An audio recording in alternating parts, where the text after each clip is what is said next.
Yeah, you're absolutely right. And one of the things there's no guarantee about is that football is even going to start on time, given what's currently happening in the world.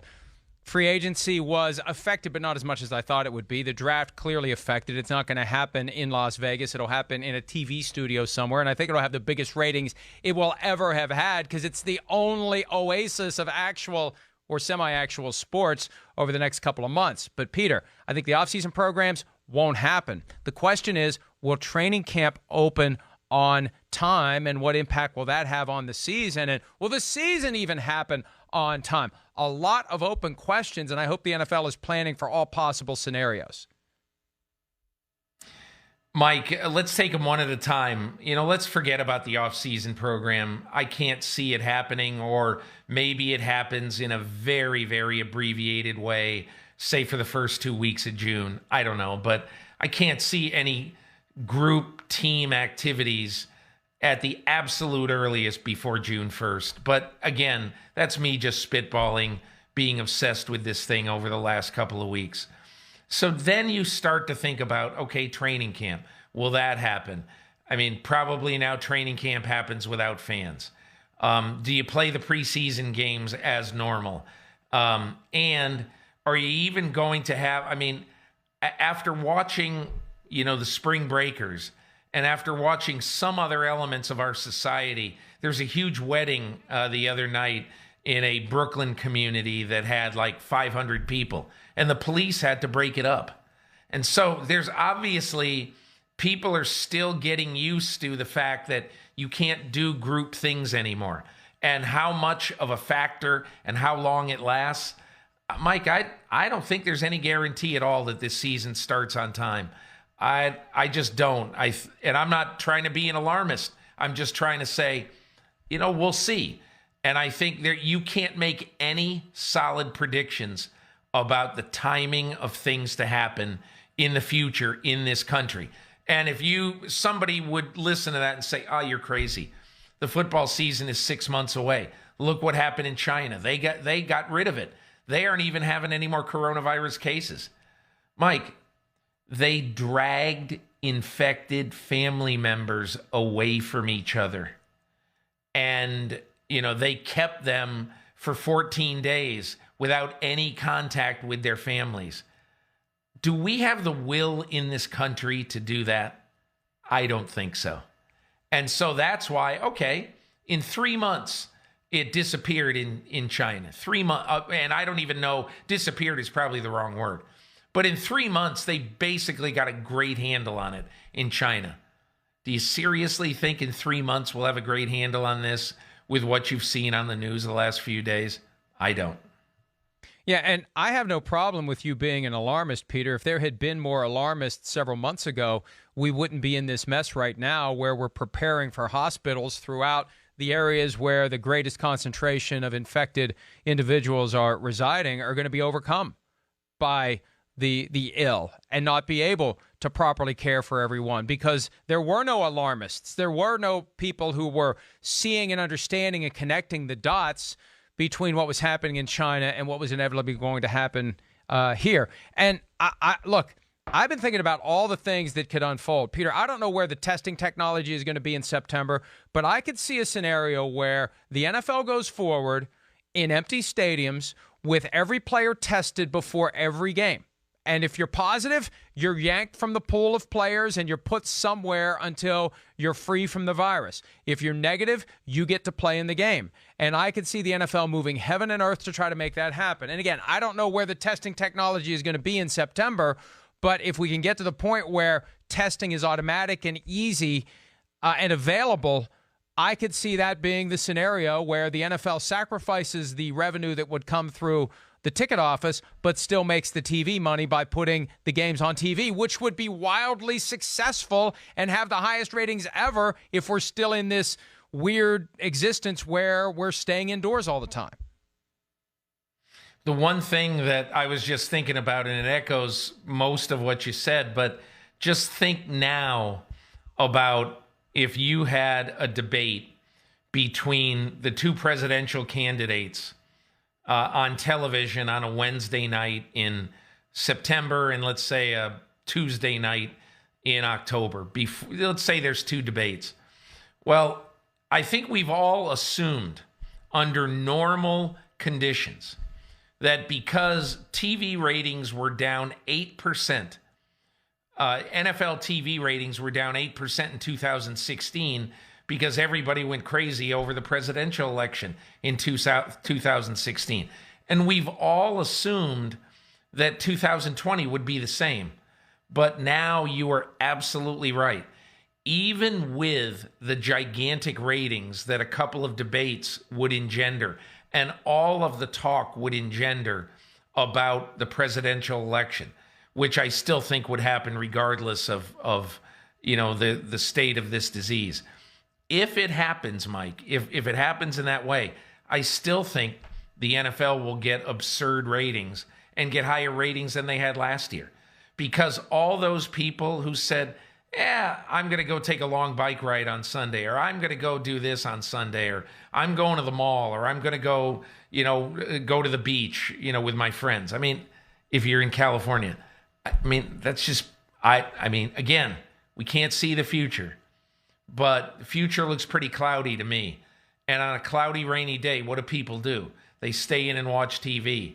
And if the games are played in the NFL, I think they would stay in and watch that.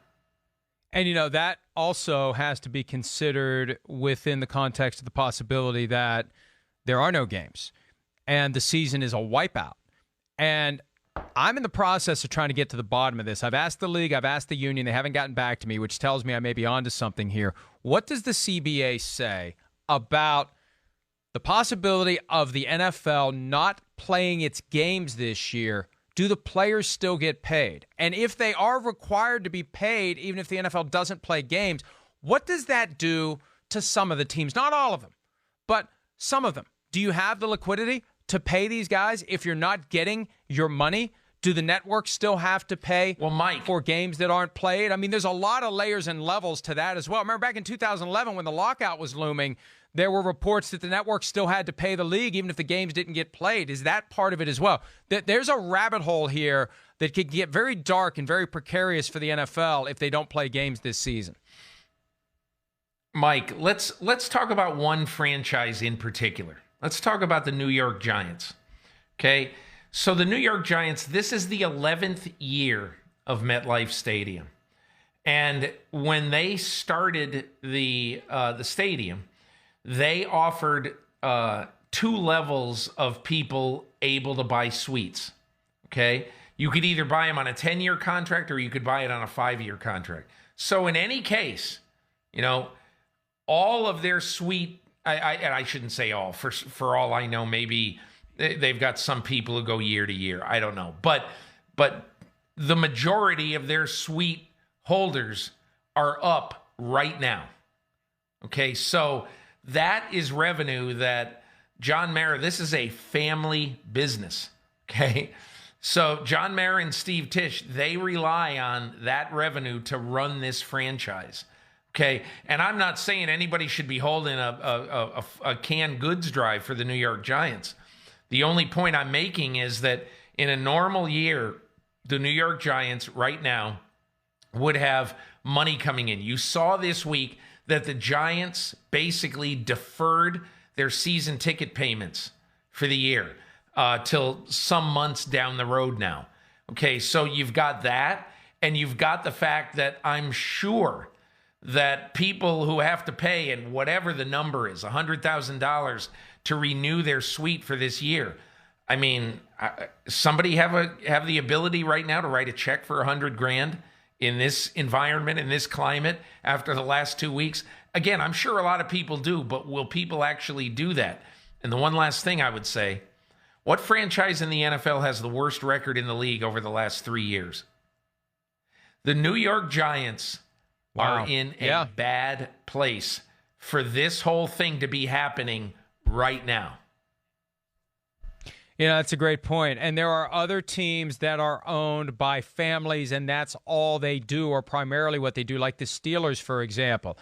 You don't have other money that's going to get you through this or that can fund a year of paying player salaries. Basically loan yourself money from other operations. You're going to have to go out and get a loan. And, hey, the good news is the interest rate's going to be fairly low. But the bad news is that money that gets lost when a football season goes away never comes back. And I guess the irony, and I never know when to use that word properly, but a week after we stop talking about a potential lockout in 2021, there may be an involuntary lockout in 2020 and a lot of issues that would arise if and when it happens. And those would all be immaterial to the bigger problem, because if they can't play football in September, Peter, that means this thing ended up being much more of a mess than we thought it was going in. Yeah, and Mike, I mean, you and I are sitting here a week ago, basically trying to figure out, are the players going to vote for this? Or are the players not going to vote for it? And just think how close it was. Think of this. On the average NFL team, 33 players voted for, 30 voted against. That's how close this was. All I'm saying is, let's just say it had been reversed. How many players would be holding their heads in their hands right now saying, oh my God, what have we done? Not the fabulously wealthy ones, but most of the other ones. And imagine the 11,000 players who are getting their pensions with this new contract are getting their pensions raised by 53%, from $30,000 to $46,000 in the first year. I mean, you think those people might need that money right now? So I guess the point I'm making overall is I think it's probably a pretty good idea they passed that CBA, even though there's still a rock-solid contingent of players who hate it. And you got to wonder how many owners after the fact are wishing they had voted it down so they could yank that offer off the table and wait a year, year and a half to assess all the damage to their broader portfolio and then figure out how to make as much money as they can back from the players in the next CBA. That's why it was smart for the players to do the deal and take the deal. And I think it was that uncertainty that popped up last Thursday, Friday, and into Saturday that pushed this over the top by 60 total votes. I think without the craziness that really was sparked when the NBA pulled the plug on its season, without that, I think the CBA fails, and there would have been a lot of owners happy about it. Peter, you had the quote of the month in your column that every time the stock market goes down 1,000 points, there's another owner that wants his vote back. And I think a lot of owners would have been happy to see this deal go away forever and then start it all from scratch on the other side of this crisis. Hi, I'm Mike Tirico, and thanks for watching. Make sure to hit subscribe for the latest news and highlights from NBC Sports.